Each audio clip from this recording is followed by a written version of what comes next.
எல்லா பகுதிகளையும் வேலை வாய்ப்பு உருவாக்குறது அரசாங்கத்தோட வேலை. ஆனா போதை குறித்து எல்லா பசங்களையும் காலி பண்ணிட்டு இருக்காங்க. இதெல்லாம் ஏன் பண்றாங்க? மக்களை ஏன் கொள்ளையடிக்கிறாங்க அப்படின்னா, பழைய மாதிரி வாக்கு சீட்டு முறையில நியாயமா தேர்தல் நடத்துறாங்க. ஓட்டு சீட்ல பழைய மாதிரி வாக்கு சீட்டு முறையில நியாயமா தேர்தல் நடத்துங்க அப்படிங்கிறதுக்காக பிரச்சனை. மக்களுக்காக உண்மையா போராடுறதுக்காக ஒரு கட்சி உருவாக்குது. அதுக்காக நடைபெறும்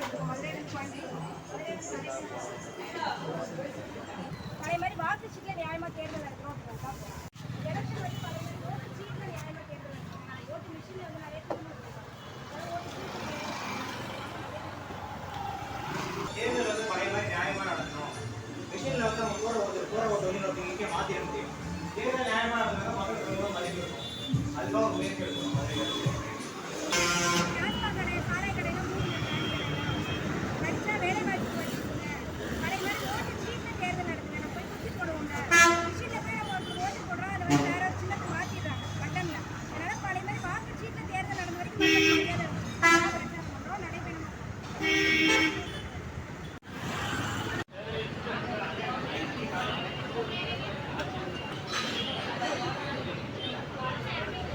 மக்களுக்காக உண்மையா போராடுறதுக்காக ஒரு கட்சி உருவாக்கிட்டு மலையாளி நடைபெறுமா?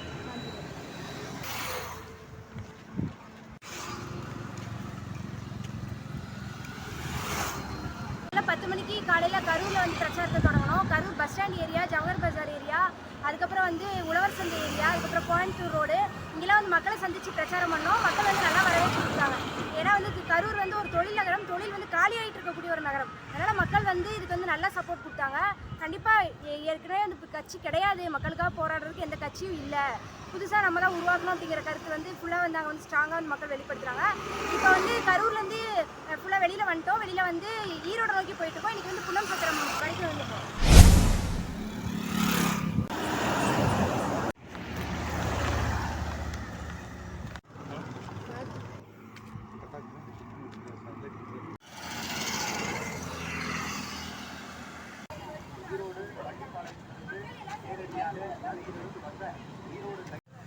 இன்னைக்கு 8வது நாள் நடைபெறும். இன்னைக்கு காலைல கரூர் பஸ் ஸ்டாண்ட்ல வந்து ஸ்டார்ட் பண்ணோம். கரூர் பஸ் ஸ்டாண்டு, உழவர் சந்தை ஏரியா, ஜவஹர் பஜார், கோவை ரோடு, இங்கெல்லாம் வந்து மக்களை வந்து சந்திச்சோம். அதுக்கப்புறம் வந்து ஆண்டாங்கோவில், குட்டக்கடை, இது வழியாக வந்து நடந்து வந்து இன்னைக்கு வந்து கரூர் மாவட்டம் புனஞ்சாத்திரத்தில் எங்களோட 8வது நாள் நடைபயணத்தை வந்து நிறைவு பண்ணிருக்கோம். நாளைக்கு வந்து கொடுமுடியில இருந்து எங்களோட 9வது நாள் நடைபயணத்தை வந்து நாங்கள் வந்து தொடர்போம்.